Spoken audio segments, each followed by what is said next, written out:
Welcome to the Deal Champs podcast. Jason's drunk on a beach.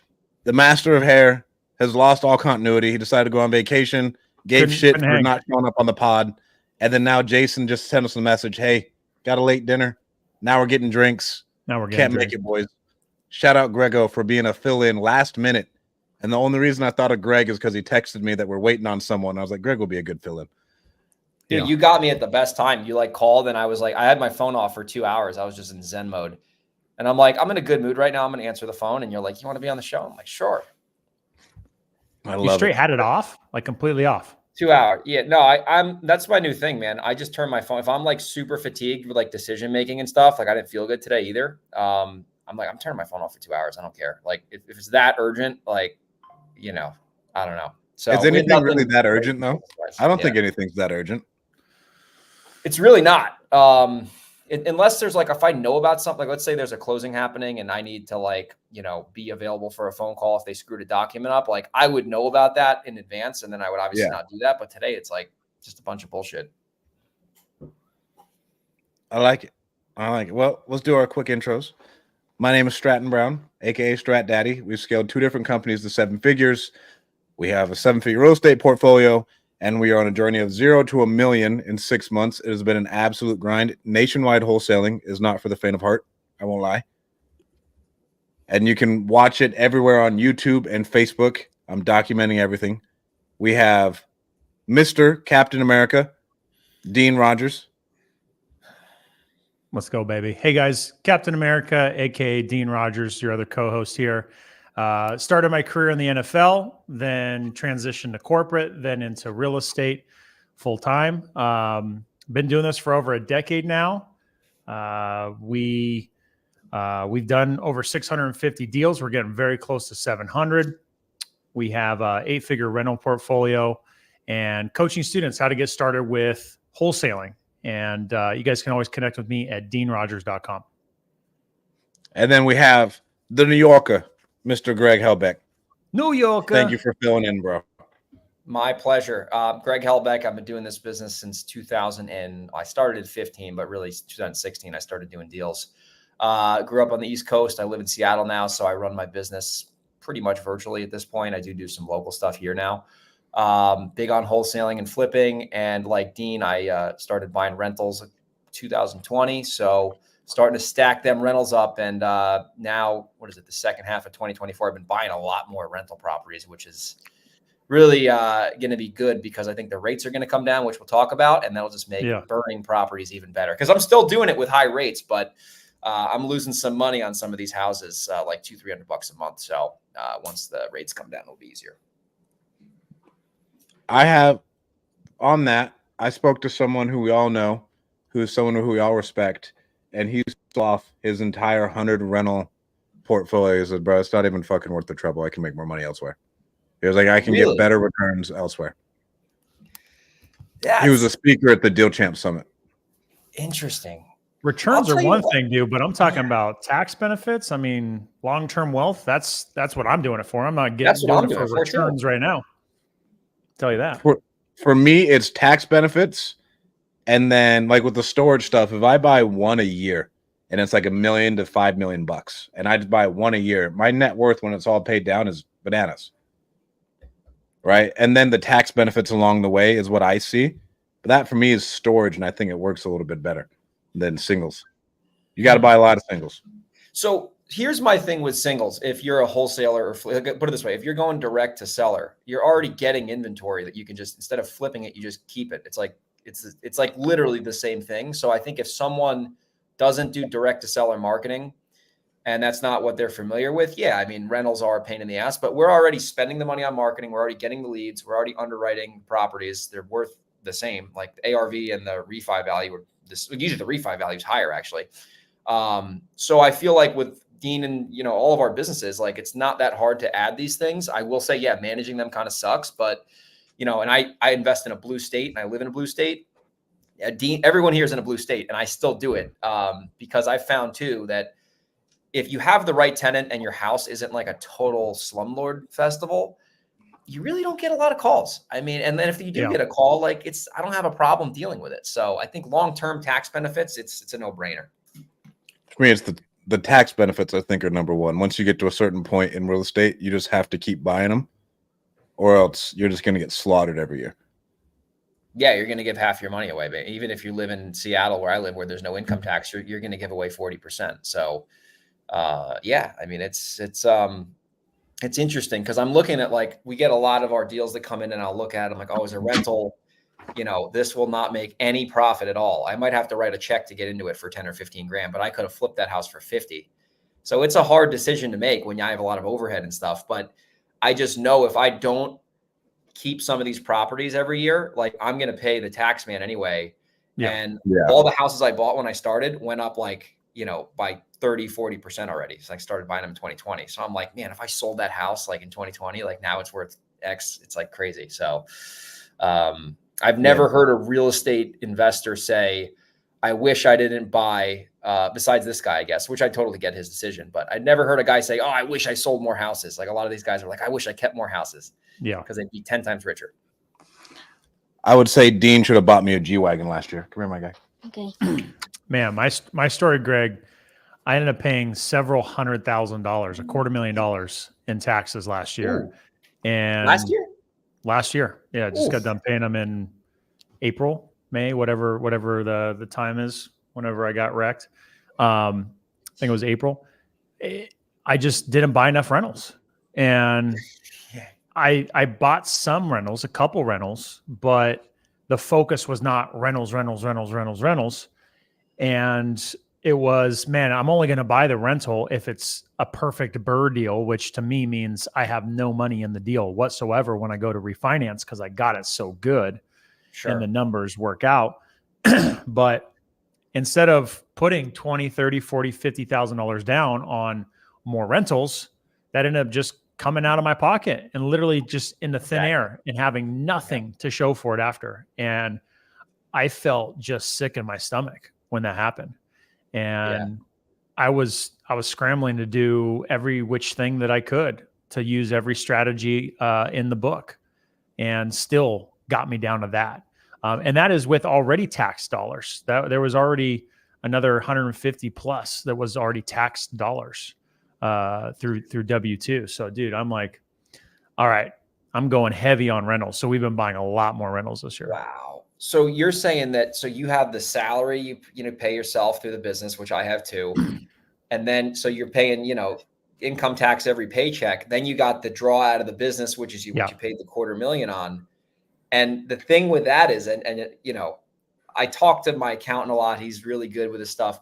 The only thing you can do as a real estate investor, like, everyone's like, how do I save money in taxes? Like, if you don't cost seg the properties, like, you can only write off your kids so much. You can only cost seg. Section you 1. Have to cost seg everything out. You just have to keep buying it. And then, I mean, this will go into all the other tax stuff that we're going to talk about today. But if you don't, because Dean didn't cost seg something, and shout out Brady Slack. Brady's like, hey, bro, just go do a cost segregation on these. And it saved Dean like $1 million. Wow. This was a couple of years ago, dude. Well, here's another thing too that I see with the stuff that I'm buying now. Like, I'll give you, this is a legit example. So there's 3 condos that a seller's selling me, right? And I told my act guy, I'm like, I want you to get a rental. So you take one of them, I'll take the other 2. I'm buying one of them for 87 something, and then the other one for like 135. So they're like good deals. I'm buying them at like, 65 cents, whatever it is. But that's such a low purchase price. Like, that doesn't really save you that much in cost seg, right? So, I bought another property last month and I paid $270 for that, and I'll get a lot more juice out of that. So I'd almost rather buy a more expensive property. Maybe that loses $500 a month. My other properties will offset that, and I'm going to save a lot more in taxes. So I don't know. I think a lot of people like these like cheap rentals, and I think they're stupid, bro. They You don't don't get really any. work. You don't really cash flow with a cheap rental. You don't get any appreciation over there. You don't really get any type of cost segregation from it. No. To where Henry's the one who like really switched my mindset. He's like, bro, I buy A and B class properties that break even or lose me a little bit of money, but it's a trophy asset. My business makes so much money. I'm not worried about getting taken down by these things. Yep. They're going up, like, they're outpacing the negative cash flow and appreciation. I'll be fine. And eventually the rents will catch up, right? Because like at a point in time, your rents are going to match that mortgage rate and then go up. Rents are never going down. No. And so that made me think a little bit about that too. 100%. Interest rates coming down. So here's another thing I see too, where, the tax laws are changing now. I know that I think when I first started buying them, there was 100% bonus depreciation, and then it went to 80. And I think this year is 60, if I'm not mistaken. And that means you have to, and obviously I'm not an accountant, so this isn't CPA advice, but you have to have that rental. It has to be like put into service by that calendar year. So like if you buy a rental and you're rehabbing it, you can't really consider that. So it's got to be like have a tenant inside by the end of the year. But now we're looking at 60% bonus depreciation. So, regardless, you have to buy more properties now just to get the same amount of bonus depreciation because they changed the law. And I don't think my accountant was saying that they were trying to like change the back to 100%, but I don't think it's going to get past whatever, If Trump wins, it gets passed. Yeah, I don't think that's going to happen now. So, you don't think Trump's going to win? No. If he wins, of course. But I'm saying if he doesn't win, I don't think. I think that was Greg saying he's voting blue. I heard it. Right, bro. Did you just say you're voting first year? Small You heard it first year. You heard it first. This isn't even a political show, but like, goddamn, Greg. Oh, no. You're wild. Wow. No. We won't get into politics, but I think if, let's say he doesn't win for some extent, I mean, listen, it's a toss up. I don't know what's going to happen. That's going to be an interesting, election. But even if he doesn't win, I still think they're like, because they were trying to change it back to 100% like this year without whoever the president is, like, I think with Biden still in office. So you got to buy more properties now just to get to the same level you were at because they changed it, which I don't think really does any good for anyone, because if you make it disincentivizing to buy rentals, you're going to eventually get guys to say, you know what, this isn't even worth it. I got tenants. I got all this BS. I'm not getting good tax breaks. Like it's going to just not benefit anybody, honestly. That's why you buy the real estate, because you provide the housing and you get the tax benefits. So if they take that away, it's just stupid because nobody's going to want to buy properties anymore. Of it, bro. That's not. We talked about this. It's not worth the pain in the ass that you have to deal with tenants.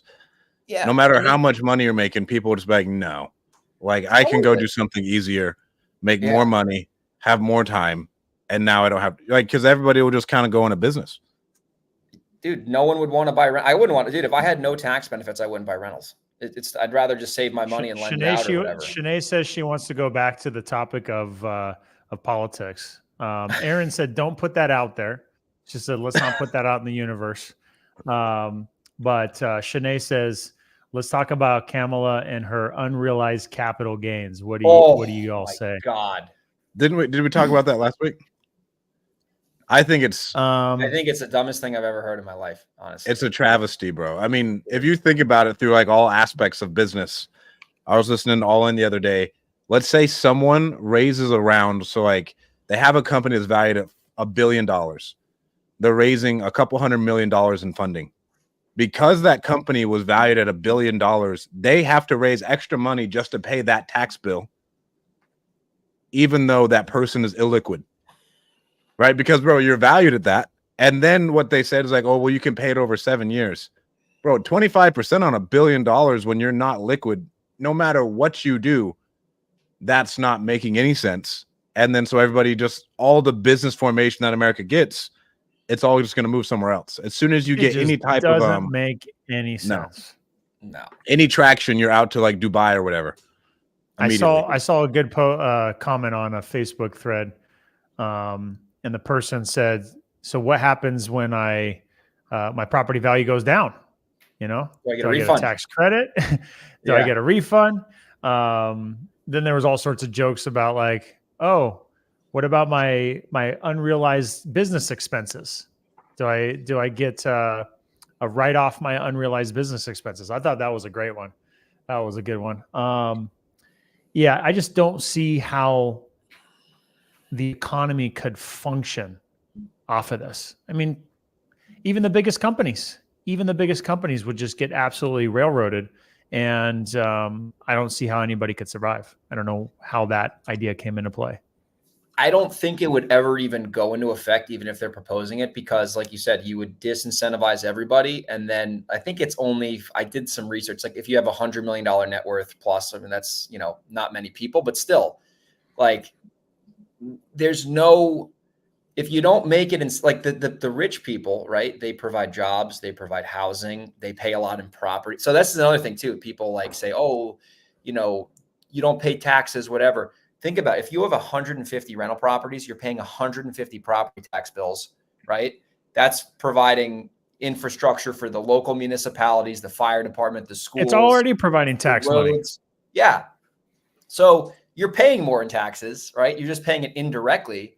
And then you're providing housing for people because you can't have the government get involved in housing because that would be a disaster. So I don't know what the hell doesn't they're make doing. any sense. Like and then they were proposing, I was flying, I took a flight from out to Seattle. So it was like 6 hours. I was listening to podcasts the whole time. And they were talking about one of the building 3 million new additional homes, right? Yeah. You know how hard that is to do in New York and California? Like the only way that would ever work is if they literally made it like a fast track, like the federal government made every municipality like pretty much push permits through within like 2 or 3 weeks, right? Which would never happen because the municipalities would push back. It doesn't make any sense. Like there's no way you're going to be able to build 3 million houses in like a 4-year term. Like you just couldn't do that. And it's just not something that is practical. Like it sounds good and like, oh yeah, build houses and it's incentivizing for builders, but that would never go through because it's so hard to build in New York, California, Washington. Like that was one of our topics today though, because what she proposed is 3 million, but in order to do so, she was going to give a $40 billion tax credit in order to, right? And so like that was kind of what we threw out last week. Like, if you really want to solve the housing crisis, you need to give massive tax credits to businesses and developers to get it done. I just don't think $40 billion is a big enough tax credit to make it happen. And at this point, it's like out of my waters as far as how much $40 billion is. But when you think on a national scale, it just doesn't seem like enough. Well, think about how much it costs to build a house, right? In Seattle, it's $300 a square foot, $350 a square foot usually to build it. And California's the same thing. So it just doesn't to build a property or even to do rehabs, like they could throw rehabs into that too, because you're like redeveloping a house. To get anything pushed through, even if I'm doing a remodel on a house in New York to get permits. I just did this right here on my phone. This is crazy. I know it's probably not going to come across too well. I can see it. I did 40 billion divided by 3 million. It's $13,333. A $13,000 tax credit per home. That'll pay for a quarter of the lumber for the basement. Yeah. That'll pay for part of the kitchen. It'll pay for the cabinets. Maybe that's the cost of the cabinets. It's the cabinets. It's the fucking cabinet. That's the hard cost of the cabinets. The actual cabinets in the packages. $13,000 tax credit for building the house. That's insane. But the thing with that is like that would never be able to get built so fast because it's so hard to do anything with any of these local towns. Like it's crazy. Like there's a place in New York, Rockland County. If you want to get a permit, it takes like 4 to 5 months to get a permit to remodel a house. Like how could you get a new construction permit? And then another thing too, is a lot of these other California's a little different, but in like the Northeast, like they don't like building. They can't do ADUs. You can't build in your backyard. You can't do any of that. Like they restrict that because everyone, votes against it. So like even in Seattle, you can do a lot of building here. You can put, units in the backyard and they're pretty good with that. But, it just doesn't, it sounds good, but it would never actually come into play. It's not practical. So if you take the incentives away from the entrepreneurs who want to own real estate, you're going to ultimately hurt society and you're going to make everything more expensive too. That's another thing. I'm sorry for like rambling here, but I pay attention to this stuff. Good. If you cap the rent, like let's say it's like, rent control 5% per year. That's what happens in New York, bro. New York. It's bad. Yeah. California, I don't know if it has it, but if you make the rent control 5% per year, every single landlord is going to automatically increase that rent every single year. So the rents, because you'll never get it. Yeah. You'll never get that money again. No. So you have to now increase it. Because Fresno has a similar law, and Dean owns more rentals out here than I do. But like they kind of like tried to enforce it to where it's like 10% of something and then a bunch of other BS. But you've seen it across everywhere. As soon as rent control is enforced, now all landlords will take their money because they will know they will never get it. Like if I don't raise it, I'll never get it. The rent has to go up. Yep. And then the next year, you're just making everything more expensive. And in New York, there's a rule, like in certain cities, like I'm actually buying a rental in one of the cities where it's effective is you can only, it's called like a good cause eviction. Like you can't evict somebody basically, like unless they're not paying the rent or whatever. Right. And this is, and I've ran into this on a lot of like properties that I bought when I was flipping them and there was tenants inside or whatever. It's so hard to like these landlords who sell us houses, right? They give us a good price in exchange for a tenant who's paying like 40 cents on the dollar rent. And then the tenant gets pissed at the guy who bought the house because you're either jacking their rent up or asking them to leave, giving them money. Like we'll give them 10, 15 grand to leave. Like it is what it is. It's so expensive to evict. And the real bad guy is not the person buying the house. It's that landlord who never raised the rent for the last 15 years because they were essentially just letting them just slowly, like kind of cook slowly, eventually to where they were like, oh my God, this is insane. But if that dude just raised the rent like $50 a year for 15 years. Like by the time they went to go sell it, okay, they're paying market rent. I'll buy it with them inside. No big deal. I'm not going to jack the rent up. There's no, but I had this property where I bought the property. The dude was paying like 50% of market rent. And then the seller told me he was a great tenant. And I'm like, all right, I'll take your word for it. I buy this thing. The guy talks to an attorney. He's like, I think I'm going to squat here for 6 months. I want 30 grand to leave or else I'm going to squat here. And he knew he had a lot of leverage. So we ended up negotiating down, but it was like 6 grand to buy him out when he technically should have paid me rent because that was anyway, but it's just crazy. Tenants know they have rights and they understand that they can squat in these crazy states. And it's just ultimately does nobody any good. It's ridiculous. Sorry, guys. Let me tell you this story real quick. One of my clients is owed close to $100,000 by a deal going south, and the person was an appraiser, and so he's suing that person for that money, and the person's been dodging the calls, and so we set up an appraisal at one of my rentals, and they're going to get served to go to court at one of my rentals. And so that's what I've been coordinating on my phone, is to make sure that my assistant made sure that person's there so they can get served so our client can get their money. Fun fact. Sometimes you got California. Of course it is. Yeah, it's in California. You want to know something crazy? This is funny. We're all like, these are like real case studies. So there's this, I can't like give the info out because it's like actively going on, but long story short, there might be a condo that I'm involved in out here in Seattle, not in the city of Seattle, but in the suburbs. And there's a drug dealing maniac living in the condo. And they never had a lease, and there was never any, like, it was just like they were supposed to do work in exchange for like free housing. They ended up not doing work, and they created like this drug den out of the property. And I'm thinking about buying it, right, with the dude inside. But I called the attorney who's actually like working on the case, and he was telling me basically to get somebody out. And these people didn't have a lease. There was no rent. There was nothing. It's completely like a squatter. 6 months to get them out. Squatting 6 months. And that's not even in the city of Seattle. That's in slinging dope. It's crazy. Slinging dope. All right, let's go down. What else we got to talk about? So we covered I got a couple quick shout outs real quick, Strat Daddy. Let's see. We got Aaron Shelton and Shanae Nene from Resimply going ham in the comments over here on IG. We also got Miranda Widmeyer, who I met in Sacramento at the meetup last week. She's a powerhouse on social media, and she just got started in January. That's a whole nother story, but she's doing awesome. Shout out to Resimply. Shanae, I got the shirt on today. Shout out to Resimply. So yeah, lots of comments from Shanae and Aaron about everything we're talking about politics wise. Seems like they want to get heated about it.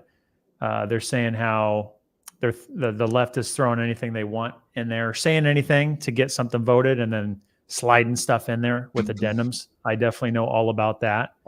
So, man, I can't believe it's only $13,000 per house. I didn't even do the math. I was like, it just doesn't sound like a lot of money on the grand scheme of things. You know, like 40 billion is a lot of money. House. 40 billion is a lot, but divided by 3 million, right? You still think it would be a large number, but $13,000 tax credit. That's it. Yikes. Well, before we transition, think about it this way. Let's say a builder, his margin is 10% of the sales price, right? Which is usually what I like to make as a flip. So if you're a builder, it's like at least that, maybe more. So you make $100,000 net profit. Well, that's probably more, probably like 150 net profit. You're going to get a $13,000 tax credit. You're going to pay taxes on 135 grand roughly. Like, why would you go? Why would you do it? Why would you do it? No You sense. want to show off your gift, Dean? Yeah, Shanae said, where's the Captain America portrait? So quick shout out to Shanae. Look how freaking crazy this is. Oh my gosh, that's cool. This is by far the coolest gift. So Strat Daddy is one of the best gift givers I know, always has it on his mind. I got this in the mail from Shanae because there was all this talk going back and forth about Captain America. Stratton was slandering me and gave me a terrible nickname that started to stick. He's got sticky nicknames.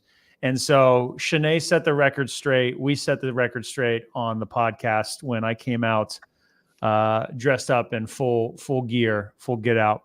So I got this from Shanae. Shanae, thank you so much. This is such a thoughtful gift.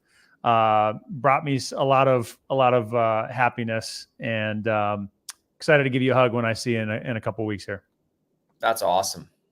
Bro, sending gifts is the easiest way into people's lives. If you can send gifts, stay relevant with them, and it keeps the relationship going. Yep. You want to hear something cool? So my daughter, she comes in when I have the portrait and I have it in my corner over here. She's like, Dada, what's this? I'm like, Dada's a superhero. She's like, Dada's a superhero? And then so she just keeps coming back in the room. She's like, Dada's superhero. Dada's superhero. And just That's awesome. Keeps looking at it and like, that's you, Dada. What are you doing there, Dada? It's just the cutest thing. So thank you, Shanae. Appreciate it. One of his 9 children. Yeah. Soon to be 10. Soon to be 10. You're right. All right. I got a good question for both of you guys. Especially you, Greg, because the winner scares me. Are you guys slowing down flips? And I'll give this a preface. Someone me and Dean know, it had 10 plus deals fall through because the company said, hey, who was going to buy it said, hey, until we figure out what the fuck's going on with the election, we're out.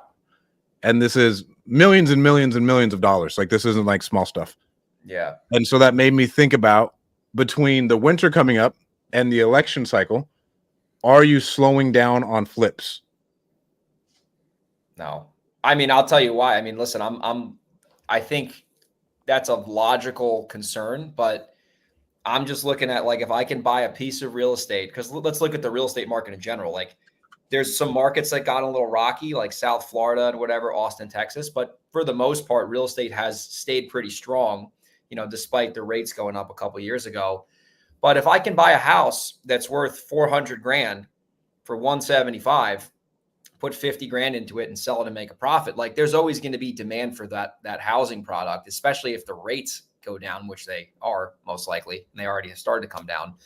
So I'm not really worried about that, because the stuff that I'm flipping is like affordable housing, whatever the ARV is in my market, and under, or the median price and under. Yeah. And there's always high demand for that. Now, if I'm doing like luxury flips, which I don't do, I'd probably stay away from that, because you have a small buyer pool.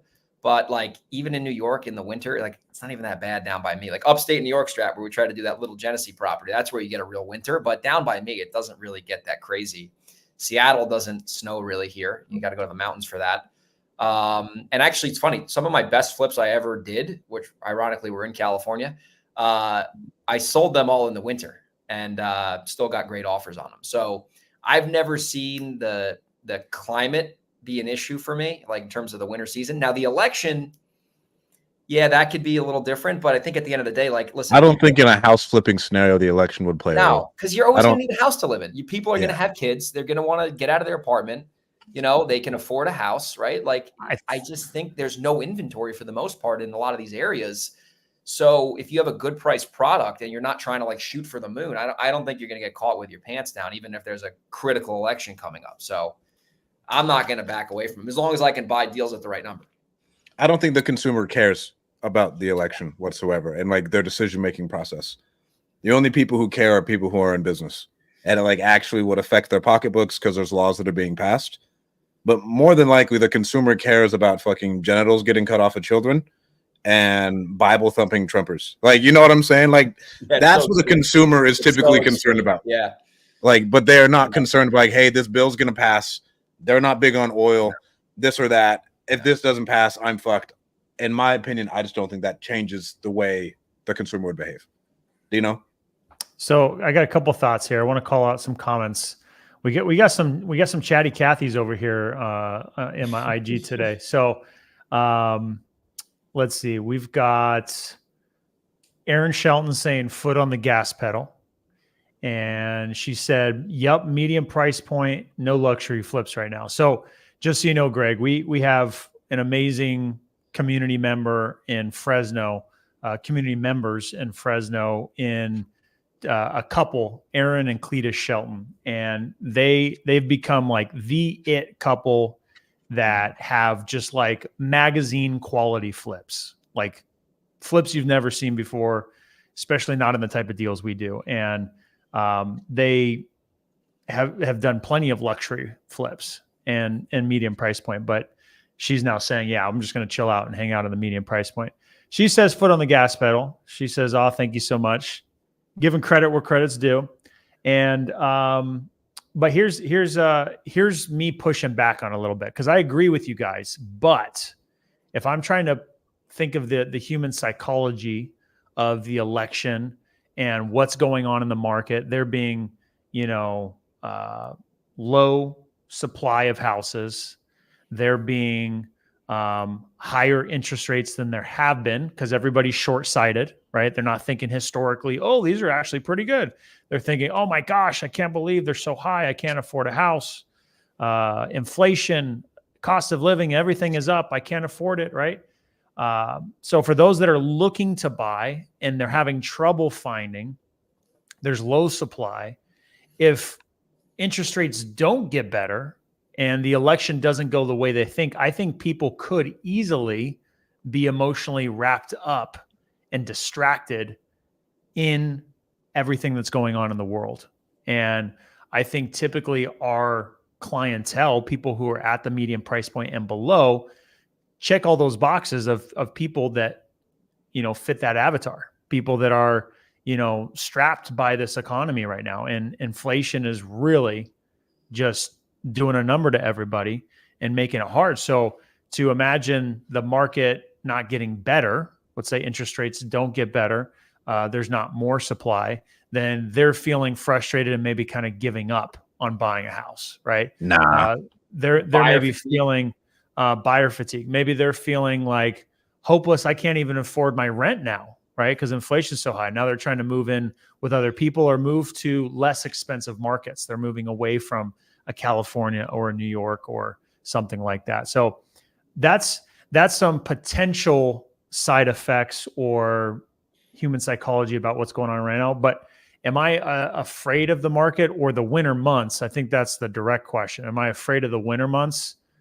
I mean, again, we're in low inventory. Historically, the winter months are a little slower. The holiday months are a little slower because people are wanting to hang out during the holidays.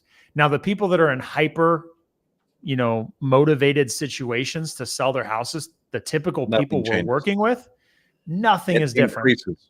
If anything, during the holidays. We always mail during the holidays and we get some home run deals. Dude, we've locked up deals on Thanksgiving Day. We've locked up deals on Christmas Eve Day. Like that's pretty good. It was pretty cool.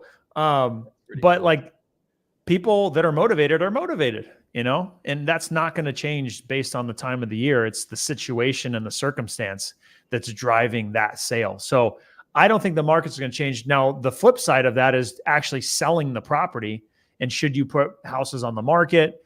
Is it a bad time to buy and try to list it on the market? Again, with such low inventory, if interest rates go up, it's likely that that's not going to happen. But if it did, I think that there's probably going to be even less inventory, not more. And if interest rates go down, there's more buyers and probably a little bit more inventory. There's still going to be less inventory. There's nothing that solves for the inventory problem. Yeah. If interest rates go up or down, people still need the houses. There's no houses. And then if people were truly going to move away from expensive places, then people would have moved out of the Bay Area, California, and gone to fucking shitty Oklahoma. You know what I'm saying? Like, whenever there's a free agency in the sporting world, nobody's trying to go to Oklahoma City. Everybody's trying to go to Miami, LA, New York, and Dallas because they know it's the markets where they can have fun, where they can make good money, right? And like all those things. If people really cared about not being able to afford the area, like Oakland, which is a hellhole, San Francisco, which is a hellhole, people would have gotten out a long fucking time ago. Yeah. They'd have been like, they would have like, bro, I'm pulling the cord. I'm done. I'm toast. People just can't do it. They won't do it. It's not what they want. And so I don't see any world where interest rates stay the same now, because I think the Fed, if they say we're going to lower them, then they don't. That's just like a terrible look to me. Like, it's like, why would you even do that? And then on top of that, interest rates will never go higher. There's still nothing that solves with that inventory. And so people still need homes. I'd love to hear James Daynard's thought on this with his fat ass fucking luxury flips that he's doing. He's doing some big ones. I was on the phone with him yesterday. He's a good guy. He lives. What has he said about it? He lives in Arizona, but he's like the biggest guy in Seattle. They're huge. Yeah. He'd be a good guest for the show, by the way. Anyway, I think another thing with the markets too, like, you know, a lot of us, I mean, you guys are in Cali, you know, I'm in Washington and New York. Like, people don't like the economy in like the New York area or the economy in Seattle area, Southern California, Dallas. Like, there's high paying jobs there. Right? There's high paying jobs. People can really afford those houses because there's a very strong economy. Like, you got tech workers here in Seattle, New York City's got Wall Street, you know, North Jersey, Connecticut. So I think those markets too, like, people like to really like rag on the blue states, and obviously they got their problems, but those markets have the high paying jobs. Like San Francisco Bay Area, there's still startup companies there. There's Silicon Valley, there's San Jose, there's San Mateo, whatever, Redwood City.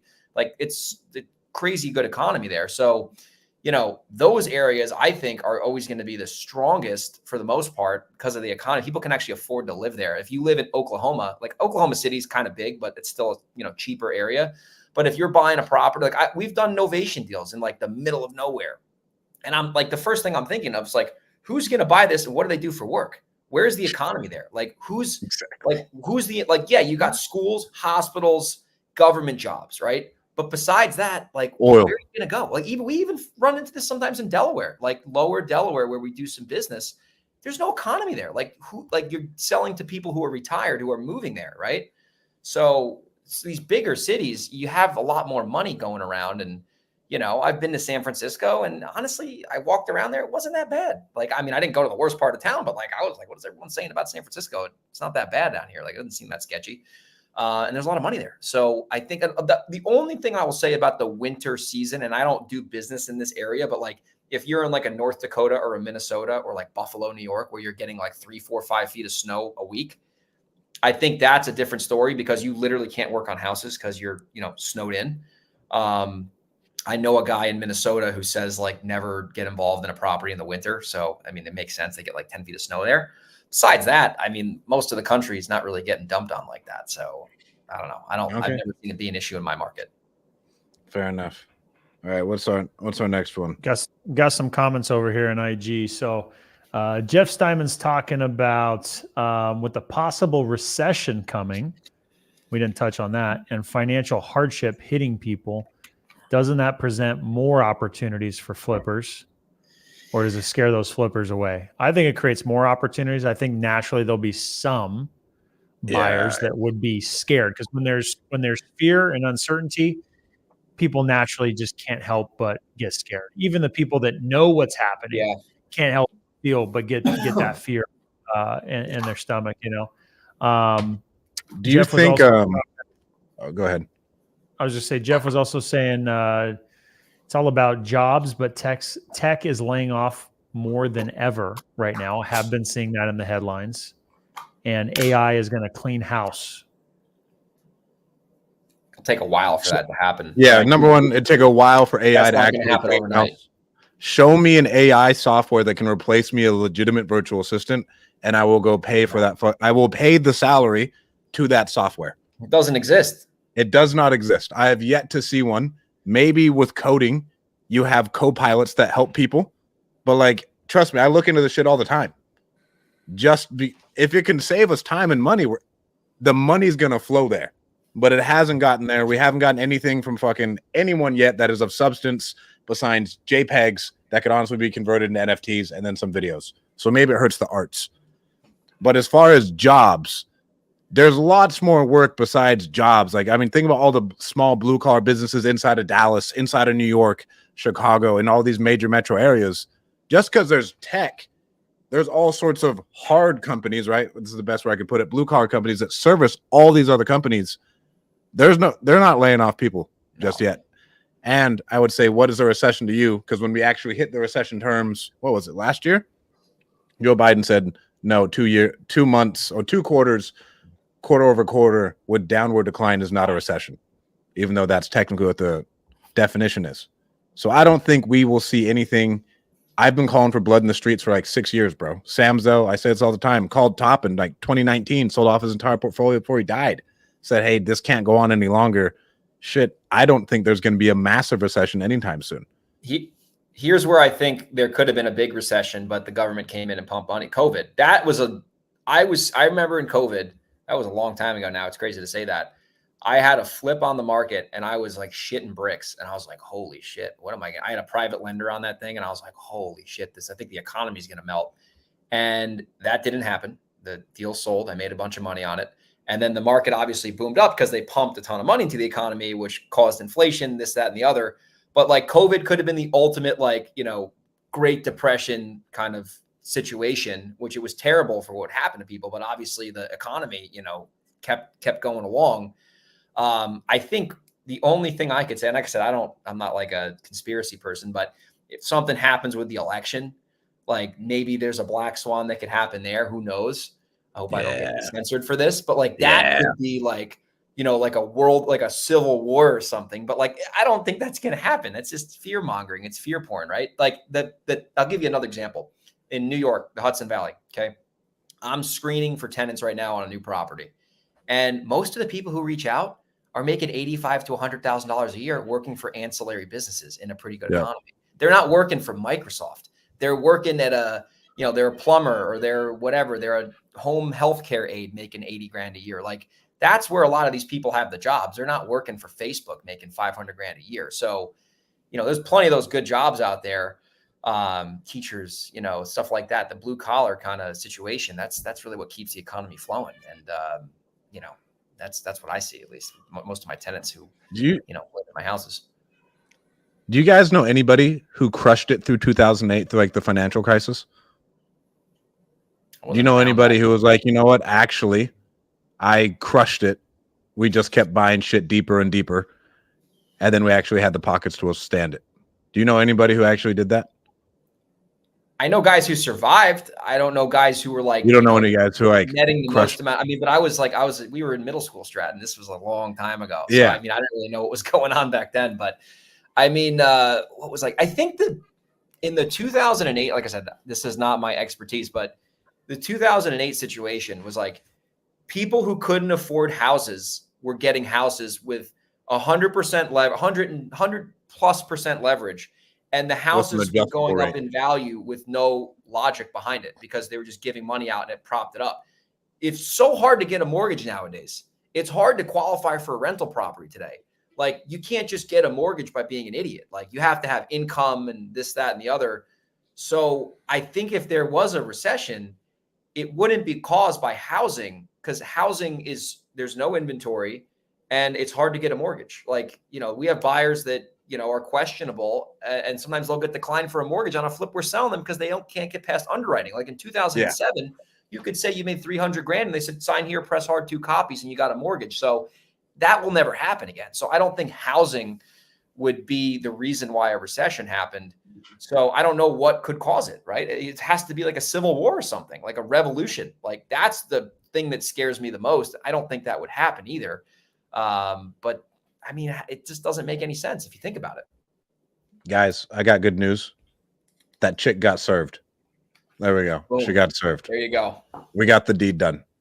We got the dirty deed done. Kind of had to set her up, but hey, money is money. And we did a favor for a client. All right, so we got no slowdown in the wintertime. Ooh, I want to hit, bro. Zuck admits to censorship, and then we're gonna finish it off with does the way you look determine your success, bro? have you guys been censored on social media? Because I think if anybody says it doesn't matter, they're high. Because like if I say something wrong on social media and then I don't get the reach, that affects my pocketbooks. I raise money through social media. We get new clients through social media. We sell products through social media. Like everything in my life, essentially, the lever is social. We can get more deals through social, everything. And if I say one bad thing, I think Carlos Rez is a good example. Carlos was in like IG jail for like 2 years because he said shit about COVID. They shut him down. They absolutely demolished his reach. Andy Frisella is in IG jail all the time. And I'd say he's like the godfather of like calling this shit out, wearing the tinfoil hat. Really accurate. Right. And he's been mighty accurate. Shout out Andy. He's been accurate through and through. So what are you guys' thoughts on this? To me, we all knew it was happening, just no one admitted it. I've never been censored because I don't really say anything crazy. But I think I was watching this morning the vid. I think Patrick Bet David like kind of broke down the email letter or whatever. And I mean, I don't really know where Zuck stands. Like, I don't think he's going to disclose his political affiliations. He's certainly not on the left or the right. I think he's just kind of playing it pretty neutral. But I think in terms of like what it's going to do going forward with everything, I think it's just going to make it a fair playing ground if he's not going to censor any of the, right or left or whatever. I just think it's going to be, a free market and people can speak freely on what they want. I think that censoring people doesn't make any sense unless it's blatantly false, that's backed by evidence, but none of that stuff really is. I think it's people just getting emotionally involved. So I think it'll just make it a little bit more fair for anyone to get their voice out there, because that's the point of social media, right? You can get your own voice out there. You say whatever you want, free speech, whatever. And you should be able to say what you want, unless you're like defaming somebody or committing fraud. But, that's a different story. What about you, Dino? So with censorship, I think that, again, I want to push back because I want to give some differing opinions just to really think through it. Definitely not the opposite of that. Again, let us remind you, Strat. Let us remind you.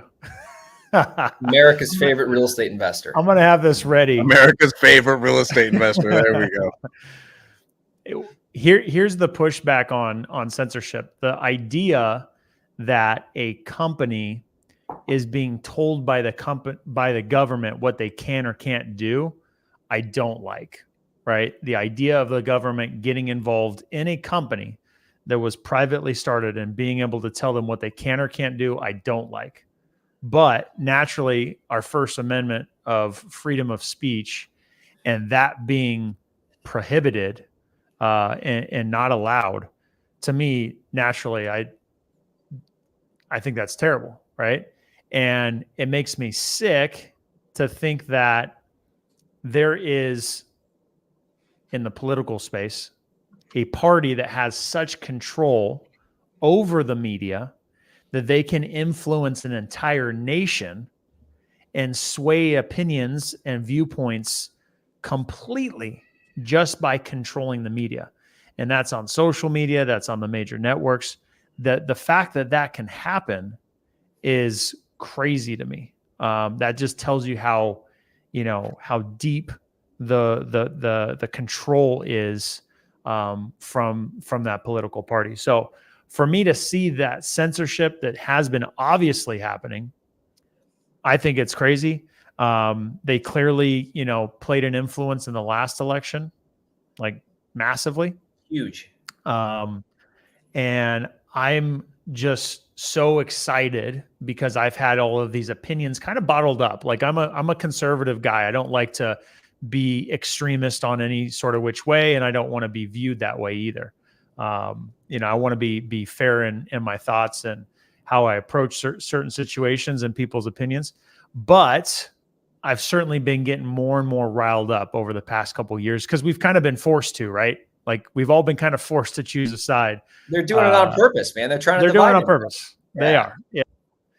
It's no surprise that people's eyes that are wide open. And so naturally, even though I'm aware of that, I am being presented with options where it is kind of a, which one do you choose? And now that there's more media outlets and sources that are coming out with these truths that have been hidden and kept back and censored from us is I just got my popcorn out and I've just been enjoying watching things unravel, because you want to believe that people have good intentions. You want to believe that, you know, the world isn't trying to do things against you. But when some of these things come out and you're just like, wow, that's really going on. It kind of just like reshapes your whole viewpoint on things. And now you're starting to look at almost everything with question now. Right. And so anyways, for the censorship, especially with social media and Zuck, I think for them to go away from doing that, I think would open up a whole new world on social media and start to see how people really feel and think. And to me, I'm excited about that. All right. I have a counterpoint that I think is so obvious and I never heard it. Mark Zuckerberg was in his mid to early 30s when this happened. He had never been running $1 billion company before. And he's like, well, what the fuck would you do if the FBI reached out to you and they're like, hey, bud, no, you're not doing this. You know, like you're, you know, like it is. Yeah, you're like, you can say you have as big as testicles as you want, but that is a very, very hard position to be in. At no point in time did you think when you're starting Facebook that you're going to be going and sitting in front of Congress and being like, hey, yeah, we didn't mean to do this. We didn't mean to do that. You can see it all over his face too, right? Yeah, he's like, oh shit. What? He's like, this is not what I signed up for. Like, we were just trying to connect people, and now he's one of the most powerful people in the world, right? And so I will give him grace that way, to where, like, bro, at no point in time was he like, yeah, it's gonna be multi-billion-dollar companies, and then I expect the FBI to reach out to me to say, hey, bitch, you got to cut that out. You got to snip that, because if you don't, this and that. You know, like you're in your mid-30s. It's not like you're fully in and of yourself, full-time CEO. You're used to it. I feel like Elon Musk is a little bit more bombastic. He's been in the game longer. He knows what is acceptable and what isn't. That's a hard-ass position to be in. And this is coming from someone who speaks their mind a lot, to where I feel like if I'm in that situation, it's like, oh, boy, I got to get my dad on the phone. What the fuck should I do here? Calling the parents. Yeah, I mean, it's just a shame that, like, the FBI is like, oh, you got to censor that. Like, you should be able to, as long as it's not false information or you're defaming somebody, like, you should be able to say what you want, right? And the thing is, the media it's all about money, right? These big media companies are getting, paid off. Like, it's all about money at the end of the day. And I just think that now with the less censorship, it's just going to make everything a true, like, free market, right? Like, vote what you want, think what you want. Nothing's going to hopefully be, hidden that's not false. And it's just going to make it more interesting. I mean, it's just what's going to happen in November is just going to be, it's going to be so interesting to see what's really going on, because I think either way, whatever happens, it's going to be fucking electric. I think it's a defining moment. I think it's a defining moment in American history. 100%. And no matter what happens. I think the censorship plays a huge part in it. What was the official article, Strat? I know that it was admitted to censorship, but what does that mean? Does that mean that it's going to stop? Mark wrote a 2-page letter about it. Yeah, it was like a 2-page email about it, like discussing like about the COVID. I think it was mainly like the COVID stuff. He already admitted to the Joe Biden stuff, like the laptop stuff. There were like the FBI reached out to him twice, and then he went on Joe Rogan, and Joe Rogan like pressed him, and then that's where I got this viewpoint. It's like, bro, what the fuck would you do in that situation? Yeah, right. As far as fair enough, but he wrote a letter saying, hey, I'm not going to be making any contributions, or I won't be making contributions of the same size and to one political party. And then we are not going, I don't think he blatantly said we are not going to like be censoring anymore, but that it was at least admitting something like that, and now we're getting like pretty deep into these like political waters. I just thought it was interesting, because if you are a real estate investor, your world typically will involve social media, in my opinion. Like, if you are any type of investor right now at any scale, social media is such a big lever for you to pull, you cannot ignore it. Right. And so like you do need to know whatever is going on. Like the most successful people I know still like, hey, how should I figure out the social media stuff? Unless they've already made all of their money. Like, I don't need it anymore. This and that. Yeah. If you're in business, bro, it is a lever, and if you have a legitimate company, you're gonna have a team handling that for you, so we can grow, so we can reach more people, so we can do all that. Last and final question: do you think the way you appear and the way you dress will affect how successful you will be? I'll let you guys go. We'll Greg, start you with go Greg. first on this one. You want me to go first? Yeah, you go first, Yeah. Greg. I think it depends. As long as you don't look like a bum, I think it doesn't matter. Like, I don't dress like a bum. I don't dress fancy. I think if I pull up in a, 2-piece, 3-piece suit and a Rolex on, if I'm trying to buy an apartment building from a guy who's kind of like that, maybe that helps. But I think sometimes if you dress up too much, you can, rub people the wrong way. Like, I don't really do it, honestly. I just wear like normal shit. Like, I got normal jeans, normal shoes. I don't have holes in my clothes. I do have some nice shit, but I don't like flash it around. I think, but if you dress down and you like look like shit, and you like, there's a guy I've done deals with, and he like just looks kind of like a bum, but the guy's super rich, and I'm like, what the fuck? Like, how is it? Like, it doesn't really compute in my mind because he dresses like super down. I don't know if he does that on purpose, but it kind of like has a weird perception in my head. But I know some guys like that. Yeah, it's kind of weird. So I think just dress neutral. Like, you don't have to, wear a suit to a freaking real estate meetup, but just look normal. And it depends on what you're doing. Like, I'll give you another example. You're going to meet a motivated seller at a house, and you pull up in a G-Wagon, or you pull up in a, Rolls Royce or something insane. And you got a Rolex on, and you got like Gucci shoes and a Gucci belt. I think that's going to screw you up trying to buy a house, right? I think that's bro. That's logical, right? But if you show up to someone's house in a beater car and you got holes in your jeans, that's probably going to screw you up too. Because how can this guy buy my house? He can't even drive a decent car. So I think just dress neutral, dress for the occasion. But I don't know. It's never really. I mean, I do everything virtual anyway, so I just got to make sure I look good up top, right? I can have underwear on below.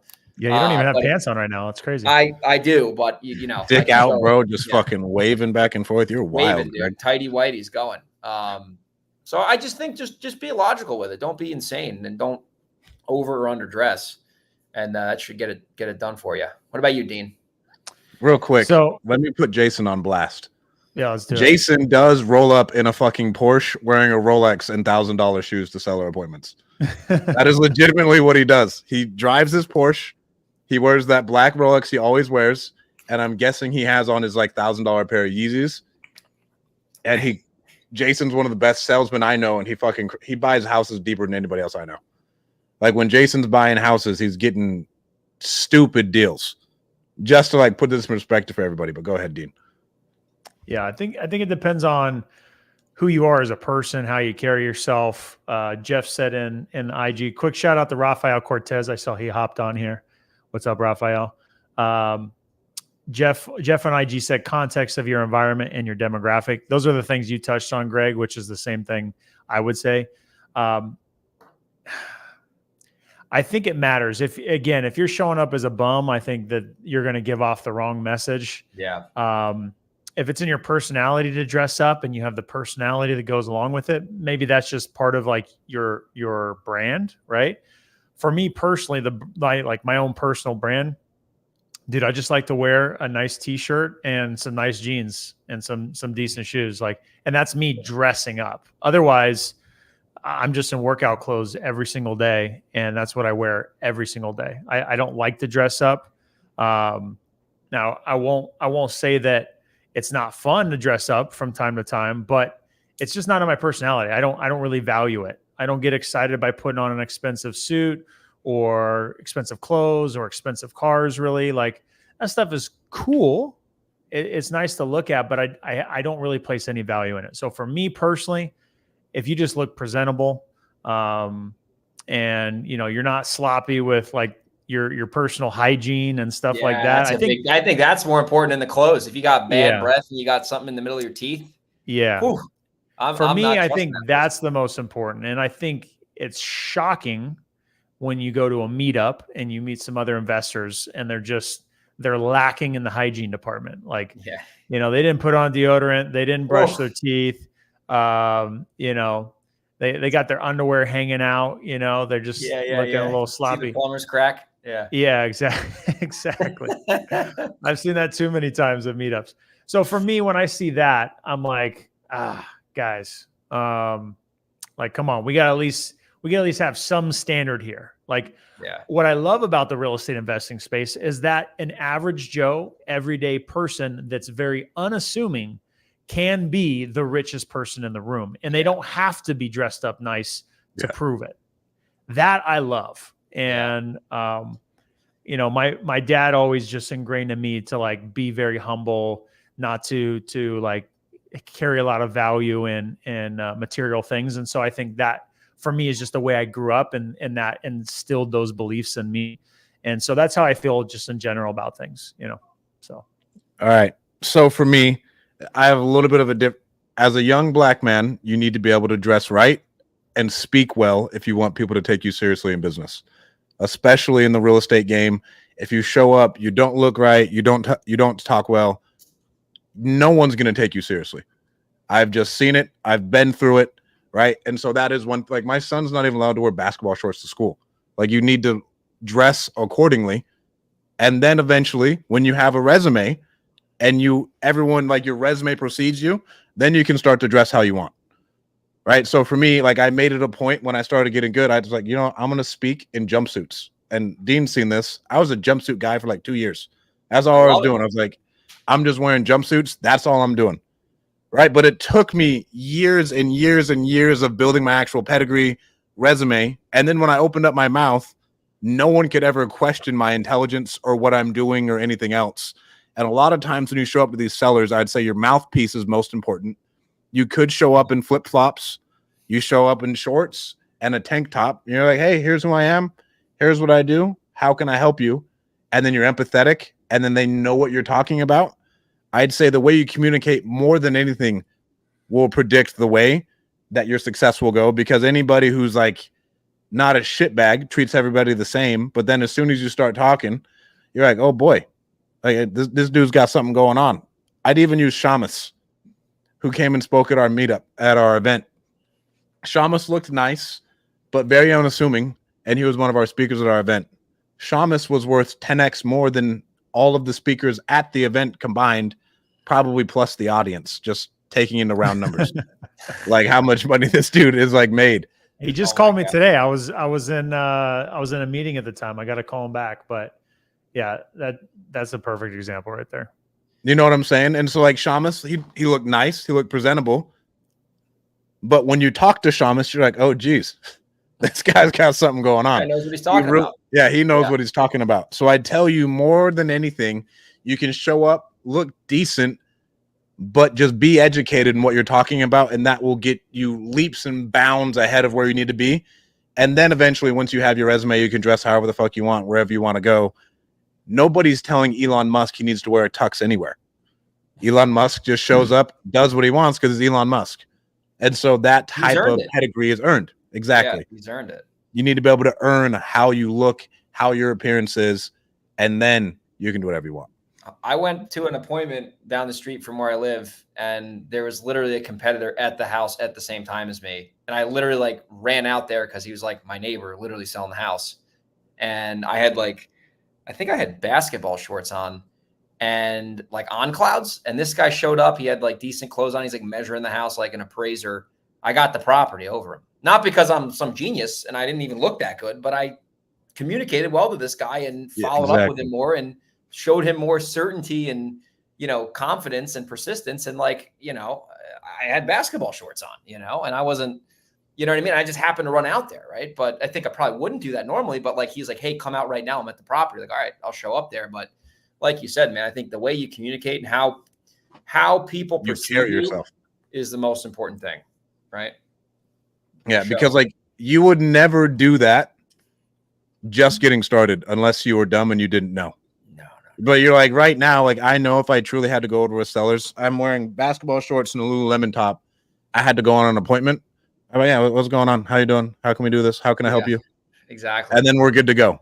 But you have to not only earn it with other people, but you have to earn it with yourself. So you have the confidence to act accordingly, wearing jumpsuits, wearing basketball shorts and everything else. And it's a completely different world.